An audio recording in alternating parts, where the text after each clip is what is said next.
Dito guys meron na naman nakakilala sa akin. Akala ko supporters pero ito yung sinabi niya. Mahina ka sa pagkakaalam ko. Tatagos ka ba? Re-replyan ko sana siya ang kaso nga lang muted pala ako. Fake ata hindi na Ma'am Ansen. Hindi daw ako na mamansan hindi niya alam na muted ako. Tapos dito guys nakaabang na pala siya sa akin at hindi pa ako tinulungan nung kakampi kong Son Yawa. Yun na ba Cho mo?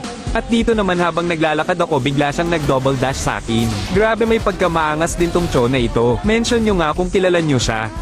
Kaya mo pa ba? Target lock kita Cho, fake ka eh.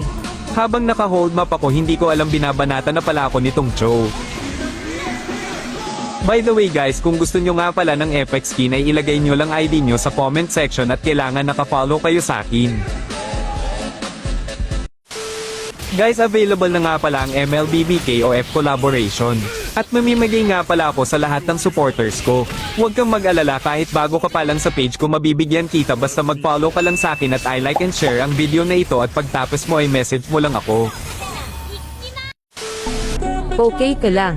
Habang nagre-red buff ako dito, nagulat ako bigla siyang nag-flicker sa akin, nagkamali ata kaya siya pa yung nabigyan ko. Pasalamat ka nagkamali ako. At syempre pinakitaan ko din siya ng double dash dito. By the way guys, kung napapanood nyo nga pala ang video na ito baka pwede pa follow naman ako, salamat. At sa mga hindi pa nga pala nakakakilala sa akin dyan, ako nga pala si Redcho, isa sa pinakamalakas mag-cho dito sa TikTok. At siguro alam mo na ito na ako ang bagong The New Spawn Trap King. Guys, kung meron nga pala kayong kilalang top global dyan basta malakas ay mention nyo lang sila dito at sila na ang bisusunod ko.